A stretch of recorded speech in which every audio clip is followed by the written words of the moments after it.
거절은 인생의 기술이야. 당신의 인생을 의미 있게 만드는 길은 수많은 선택지를 거부하는 것이다. 한 가지에 몰입하라. 자유를 얻을 것이다.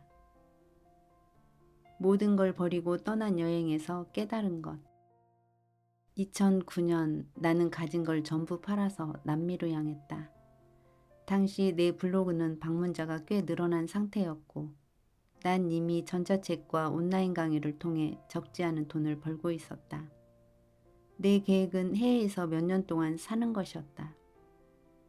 새로운 문화를 경험하고 아시아와 남미 개발도상국에서 살며 생활비를 절약해 사업을 키울 생각이었다. 이것은 디지털 유목민의 꿈이자 20대 중반의 모험가인 내가 인생에서 진정으로 바라는 것이었다. 흥미롭고 대담한 계획으로 보이겠지만 사실 이런 유목민 생활을 하겠다는 결심이 꼭 건전하기만 한 가치관에서 비롯된 건 아니었다. 물론 칭찬할 만한 부분도 있었다. 세계를 구경하고자 하는 갈망, 사람들과 문화에 대한 호기심, 모험심 등등. 하지만 이 모든 것의 밑바닥에는 희미한 부끄러움이 존재했다. 당시엔 거의 인식하지 못했지만 솔직히 말하면 마음속 어딘가에 엉터리 가치관이 도사리고 있었다. 드러나진 않았지만 가만히 내면을 들여다볼 때면 느낄 수 있었다. 20대 초반의 허세와 마찬가지로 10대의 트라우마도 내게 문제를 한 다발이나 남겼다. 몇 년 동안의 부적응과 사회불안을 과잉보상 받으려는 과정에서 난 내가 원한다면 누구라도 만나고 친구가 되고 사랑하고 섹스할 수 있다고 믿게 됐다. 그러니 한 사람, 한 사회, 한 도시, 한 국가, 한 문화에만 몰입할 이유가 있겠는가? 나는 모든 걸 경험할 수 있다면 모조리 경험해봐야 한다고 믿었다. 세계를 누비겠다는 거창한 포부로 무장한 채 5년 넘게 여러 나라와 바다를 횡단하며 지구 위에서 땅 따먹기를 했다.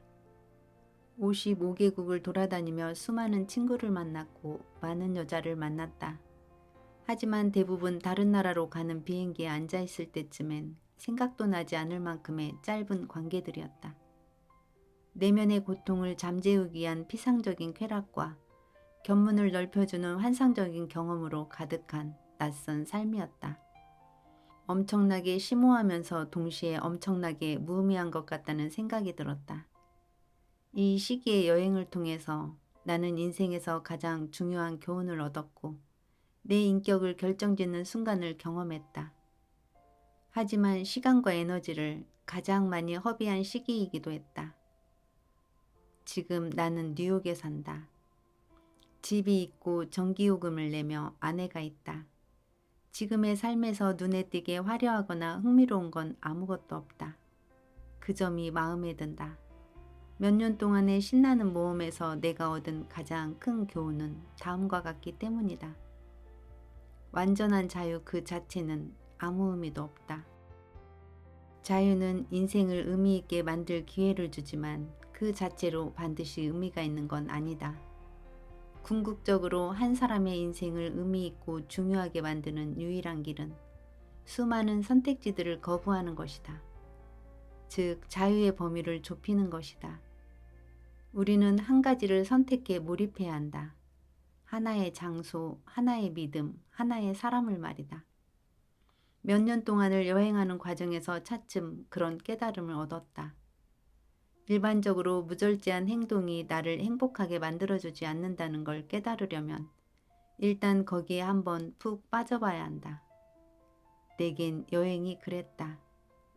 53, 54, 55번째 나라에서 흥청망청 지내는 동안 이게 신나고 굉장한 경험이긴 하지만 결국엔 덧없는 것이라는 생각이 들었다. 그 사이 고향 친구들은 자리를 잡아 결혼하고 집을 사고 회사 일이나 정치적 이상에 몰두했다. 반면 난 쾌락의 바다에서 허우적대고 있었다. 2011년 러시아의 상트페테르부르크를 여행했다. 음식도 최악이었고 날씨도 최악이었다. 심지어 5월에 눈까지 내렸다. 머물던 아파트도 최악이었고 제대로 돌아가는 게 아무것도 없었다. 모든 게 터무니없이 비쌌고 사람들은 무례하고 술 냄새까지 풍겼다. 아무도 웃지 않고 모두가 술에 취해 있었다. 그렇지만 난 그 점이 마음에 들었다. 아주 마음에 드는 여행이었다. 서구인들의 관점에서 보면 러시아인들은 무례하다고 할 만큼 직설적이다. 이들은 짐짓, 점잔을 빼거나 거칠애로 말을 번드르르 하게 하는 법이 없다. 모르는 사람에게 미소 짓지 않고 싫은 걸 좋은 척하지 않는다. 멍청하면 멍청하다고 말한다. 좋아하는 사람과 즐거운 시간을 보낼 때면 난 널 좋아하고 지금 즐겁다고 말한다. 상대가 친구인지 낯선 사람인지 5분 전에 길거리에서 만난 사람인지 따위는 신경 쓰지 않는다. 처음 일주일 동안은 이 모든 게 너무나 거슬렸다. 커피숍에서 한 러시아 여성과 데이트를 했는데 자리에 앉은 지 3분 만에 그녀는 날 뚱하게 바라보며 내 말이 하나도 재미가 없다고 했다. 난 커피를 마시다 사례가 들려 죽는 줄 알았다. 공격적인 말투가 아니라 날씨나 신발 사이즈를 말할 때처럼 일상적인 말투였지만 난 충격을 받았다. 이런 노골적인 말을 듣는 건 서구에서는 굉장한 모욕이다. 특히 방금 만난 사람한테는 더욱 그렇다. 하지만 러시아에서는 모두가 그런 식이었다. 모두가 항상 무례한 듯 보였다. 서구에서 온실 속 화초처럼 자란 내 마음은 무차별 공격을 받았다. 한동안 잠잠하던 불안감이 사소한 일에도 다시 고개를 들었다. 하지만 몇 주가 지나자 자정의 일몰에 익숙해짓 얼음물처럼 목구멍을 넘어가는 보드카에 익숙해지듯 러시아 사람들의 솔직함에도 익숙해졌다. 그리고 그들의 솔직함이 무엇인지 깊이 이해하게 됐다. 그건 때묻지 않은 순수한 표현이었다. 말 그대로 솔직함이었다. 어떤 조건이나 단서, 속셈, 장사 속 사랑받으려는 절박한 욕구도 없는 의사소통이었다. 몇 년을 여행한 끝에서 이런 특별한 자유를 처음 맛본 곳은 뜻밖에도 미국과 문화가 완전히 다른 러시아였다. 이곳에서는 생각하고 느낀 바를 아무런 꺼리낌 없이 말할 수 있었다. 이것은 거절을 수용함으로써 생기는 자유였다. 감정적으로 억압된 가정에서 자랐고 솔직한 표현과 거리가 먼 허세꾼이었던 나는 평생 이런 직설적인 표현에 굶주려 있었다. 그래서 최고급 보드카에 취하듯 이 자유에 취하고 말았다. 상트페테르부르크에서 지낸 몇 달이 눈 깜짝할 새에 지나갔을 때 난 그곳을 떠나기가 싫었다. 여행은 자기계발에서 안성맞춤이다. 자기가 속한 문화의 가치관에서 벗어날 수 있고 나와는 완전히 다른 가치관을 따르는 사회도 나름의 방식으로 조화롭게 살아갈 수 있음을 알게 되기 때문이다. 다른 문화의 가치관과 기준을 접하고 나면 그동안 확신했던 삶의 방식을 되돌아보게 된다. 나는 러시아 여행을 통해 늘 웃는 얼굴로 사람을 대하는 미국 백인 문화의 가식적 의사소통이 사람 사이에 있는 불안과 거리를 오히려 더 증폭시키고 있지 않는지를 돌아보게 됐다. 하루는 이 점에 관해 러시아 선생님과 이야기를 나누었는데 그가 흥미로운 이론을 들려주었다. 러시아 사람들은 공산주의 체제에서 경제적 기회를 거의 얻지 못한 채 그리고 공포 문화에 갇힌 채로 여러 세대를 살아왔다. 그 결과 사람들은 신뢰를 가장 가치 있는 통화로 여기게 됐다. 신뢰를 쌓으려면 솔직해야 한다. 즉 물건이 형편없으면 사과할 필요 없이 그대로 형편없다고 얘기해야 한다는 말이다. 사람들이 기분 나쁠 정도로 솔직한 건 그런 태도가 생존하는 데 필수였기 때문이다. 다시 말해 누가 믿을 만한 사람이고 누가 아닌지를 알아야 했기 때문이다. 그것도 아주 빨리. 반면에 자유로운 미국 사회는 경제적 기회가 아주 많아서 있는 그대로 살기보다는 거짓일지라도 자신을 어떻게든 드러내는 게 훨씬 더 가치 있는 것이 됐다. 신뢰는 그 가치를 잃었고 거칠애와 장사 속이 더 유리한 표현 양식이 됐다. 소수의 사람을 깊이 알기보다는 많은 사람을 얕게 아는 게 이로웠다. 내키지 않을 때도 미소 지으며 예의를 차리고 생각이 다를 때도 선의의 거짓말을 하며 동의를 표하는 게 서구 사회의 문화 규범이 된 건 이 때문이다. 싫어하는 사람과도 친구인 척하고 원하지 않는 것을 받아들이는 것도 이 때문이다. 자본주의 경제체제가 이런 기만 문화를 조장했다. 서구 사회의 이런 문화에서 부정적인 측면은 내가 지금 얘기하고 있는 사람을 전적으로 신뢰할 수 있는지 알 수 없다는 거다. 심지어 친한 친구나 가족 관계에서도 그런 일이 벌어진다. 서구 사람들은 호감 가는 사람이 되려면 때로는 상대에 따라 자기 정체성을 완전히 바꿀 줄도 알아야 한다고 생각한다. 무엇을 거부할지 선택하라. 그것이 너다. 긍정주의와 소비주의의 문화가 널리 퍼짐에 따라 우리는 수용과 긍정을 내면화해야 한다는 믿음을 주입받아왔다. 이것이 이른바 긍정적 사고의 기본이다. 기회를 향해 마음을 열어라. 모든 일을 수용하라. 모든 사람에게 예라고 말해라 등등. 하지만 거절해야 할 건 거절해야 한다. 뭔가를 거절하지 않는다면 인생의 의미를 찾을 수 없다. 다른 것보다 더 낫거나 바람직한 것이 전혀 없다면 삶은 공허하고 무의미한 것이 되고 결국 우리는 가치 없고 목적 없는 삶을 살게 될 것이다. 거절하거나 거절당하는 걸 피하면 마음이 편해질 때가 있다. 하지만 거절을 피하는 행위는 단기적인 쾌락과 함께 장기적인 방황을 선사할 뿐이다. 뭔가를 제대로 음미하려면 자신을 거기에 제한해야 한다. 인생의 의미와 즐거움에는 수준이 있다. 수준 높은 의미와 즐거움에 닿으려면 하나의 관계, 기술, 직업에 수십 년을 바쳐야 한다. 그리고 한 가지 일에 수십 년을 바치려면 나머지 선택지를 거부해야 한다. 하나의 가치를 선택하려면 나머지 가치들을 거부해야 한다. 결혼을 인생에서 가장 중요한 부분으로 선택했다는 건 코카인 파티를 인생에서 가장 중요한 부분으로 선택하지 않았다는 뜻이다.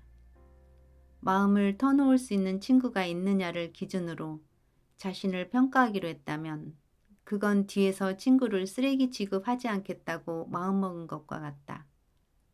이것들은 전부 건전한 결정이지만 한결같이 거절을 포함한다. 요컨대 뭔가에 가치를 두려면 우리는 뭔가에 신경을 써야 한다. 그리고 뭔가에 가치를 두려면 그 외의 것을 거부해야 한다. 즉, X에 가치를 두려면 X가 아닌 것을 거부해야 한다. 거부는 가치관과 정체성을 유지하는 데 필수 불가결한 요소다. 무엇을 거부하느냐가 우리를 규정한다. 거부당하는 것이 두려워서 아무것도 거부하지 않는다면 아예 정체성 자체가 형성되지 않는다. 무슨 수를 써서라도 거부와 대립, 갈등을 피하려는 욕구, 모든 걸 동등하게 여기고 모든 걸 조화롭게 만들려는 욕구는 교모하고 심각한 형태의 허세다.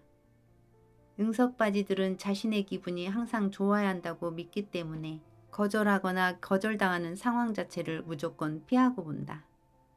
본인이나 타인의 기분이 나빠질 수 있으니까. 그리고 거절을 회피하기 때문에 이들은 쾌락과 자아도취에 빠져 가치 없는 삶을 살아간다. 이들이 신경 쓰는 것이라고는 쾌락을 조금이라도 더 유지해서 곧 닥쳐올 실패를 요리조리 피하고 고통스럽지 않은 척 하는 것뿐이다. 거절은 인생을 살아가는 데 꼭 필요한 기술이다. 불행한 관계에 얽매이고 싶은 사람은 아무도 없다. 짜증나고 불완전한 직장 생활에 얽매이고 싶은 사람도 없다. 하고 싶은 말을 못하게 만드는 문화를 달가워하는 사람도 없다. 그런데 사람들은 언제나 그런 걸 선택한다. 솔직함은 인간의 본능이다. 우리가 솔직하게 살아갈 수 있는 한 방법은 서로 아니오라는 말을 일상적으로 하는 것이다. 그런 식으로 거절을 하면 오히려 관계가 좋아지고 감정이 건전해질 것이다. 선택지가 많을수록 더 필요한 기술. 현대의 소비 문화는 우리가 더 많은 걸 원하게 만드는 데 선수다. 모든 광고와 마케팅의 밑바탕에는 많으면 많을수록 좋다는 명제가 깔려 있다. 난 오랫동안 이 말을 믿었다. 더 많이 벌어라, 더 많이 여행하라, 더 많이 경험하라, 더 많이 연애하라. 하지만 더 많은 게 꼭 바람직한 건 아니다. 사실 우리는 일반적으로 적으면 적을수록 더 행복을 느낀다. 기회와 선택지가 지나치게 많을 때 우리는 심리학자들이 선택의 역설이라고 부르는 것에 시달리게 된다. 우리는 선택지가 많을수록 어떤 선택을 하든 덜 만족하게 되는데 그 까닭은 하나를 선택함으로써 포기해야 하는 다른 모든 선택지에 신경이 쓰이기 때문이다. 가령 집을 구입할 때 두 채 중에 하나를 고른다면 거리낌 없이 내 선택이 옳았다고 확신하고 자신의 결정에 만족할 것이다. 하지만 28채 중에서 하나를 고른다면 선택의 역설을 경험하게 될 것이다. 오랫동안 고민하고 의심하고 자책하게 될 것이다. 내가 정말로 옳은 결정을 한 것인지, 내가 정말로 나의 만족감을 극대화한 것인지 계속 묻게 될 것이다. 그리고 이러한 확신과 완벽, 성공을 향한 욕구와 불안 때문에 불행을 맛보게 될 것이다. 그러면 어떻게 해야 할까? 난 예전에 선택이라면 무조건 피하고 봤다. 내 목표는 최대한 선택지를 펼쳐진 그대로 두는 것이었다. 난 선택과 집중을 피했다. 아마 지금 당신이 그러고 있을 것이다. 한 사람, 한 장소, 한 직업, 한 활동에 몰입하면 폭넓은 경험을 할 수 없다. 반면에 폭넓은 경험을 추구하면 깊이 있는 경험을 할 기회를 잃는다. 한 장소에서 5년 동안 살 때, 한 사람과 10년을 함께 할 때, 한 기술을 반평생 갈고 닦을 때, 오직 그럴 때만 얻을 수 있는 경험이 있다. 난 30대에 이르러서야 다른 어떤 여행이나 활동으로도 얻을 수 없는, 오직 이런 선택을 통해서만 얻을 수 있는 기회와 경험이 많다는 걸 알게 되었다. 폭넓은 경험을 추구하면 새로운 사람이나 사물, 새로운 사건을 하나씩 접할 때마다 얻는 것이 줄어든다. 처음으로 집을 떠나 다른 나라를 방문하면 세상을 보는 눈이 확 바뀌는데 그건 기존 관점이 좁은 경험을 바탕으로 하기 때문이다. 하지만 20개국을 돌아다니고 나면 21번째 나라에서는 얻을 수 있는 것이 줄어든다. 또 50개국을 돌아다니고 나서 51번째 나라를 갔을 때 얻을 수 있는 건 그보다 훨씬 더 적어진다. 돈, 취미, 직업, 친구, 연애나 섹스 상대를 비롯해 사람들이 스스로 선택하는 모든 변변찮고 피상적인 가치가 이와 마찬가지다. 나이가 들어 경험이 쌓일수록 새로운 경험이 우리에게 미치는 영향력은 감소한다. 난 처음으로 파티에 가서 술을 마셨던 날 짜릿함을 느꼈다. 100번째는 재미있었다. 500번째는 그냥 평범한 주말 느낌이었다. 1000번째는 지루하고 시시했다. 지난 몇 년 동안 내 개인사에서 가장 큰 사건을 꼽으라면 몰입을 선택한 것을 들 수 있다. 난 내 인생 최고의 사람들과 경험, 가치를 제외한 나머지 것은 전부 거부하기로 했다. 사업 계획을 전부 접고 글쓰기에만 집중했다. 그 뒤로 내 홈페이지는 그전까지는 상상하지도 못했던 인기를 얻었다. 오랫동안 한 여성에게 헌신하자 놀랍게도 어떤 단기적 만남에서도 얻을 수 없었던 값진 보상을 받게 되었다. 한 지역에 정착하자 소중하고 진실하며 건전한 친구 몇몇에게 전념하게 되었다. 직관에 완전히 반하는 내 발견은 몰입 안에 자유와 해방이 있다는 것이다. 대개 정말로 중요한 것은 선택에 집중하고 정신사납게 하는 온갖 대안을 거부함으로써 난 더 많은 기회와 더 좋은 것을 얻었다. 몰입할 때 자유를 얻는 까닭은 더는 사소하고 하찮은 일에 흔들리지 않게 되기 때문이다. 몰입하면 자유로운 까닭은 중요한 일에 집중해 정신을 가다듬는 게 건강과 행복으로 가는 지름길이기 때문이다. 몰입하면 결정을 내리기 쉬워지고 좋은 것을 놓칠지 모른다는 두려움을 떨칠 수 있다. 지금 내게 있는 게 충분히 좋다는 걸 알게 된다면 무엇 때문에 마냥 더 좋은 것을 쫓아다니느라 스트레스를 받겠는가? 몰입하면 아주 중요한 몇 가지 목표에 집중할 수 있고 이를 통해 다른 방법으로 얻을 수 없는 대단한 성공을 이뤄낼 수 있다. 이처럼 대안을 거부할 때 우리는 자유를 얻는다. 다시 말해 자신에게 가장 중요한 가치와 자신이 선택한 기준에 어긋나는 것을 거부할 때, 깊이 없이 폭넓은 경험만을 추구하기를 거부할 때 우리는 자유로워진다. 어린 시절에는 경험의 폭을 넓히는 게 바람직하다. 아마 필수라 해도 좋을 거다. 결국엔 세상을 폭넓게 경험하면서 내 모든 걸 바칠 만큼 가치 있는 게 무엇인지를 알아내야 한다. 하지만 황금이 묻혀있는 곳은 깊다. 뭔가에 끊임없이 몰입해 깊이 파고들어 그걸 캐내야 한다. 관계, 직업, 훌륭한 생활 방식을 만들기를 비롯한 모든 일에서 마찬가지다.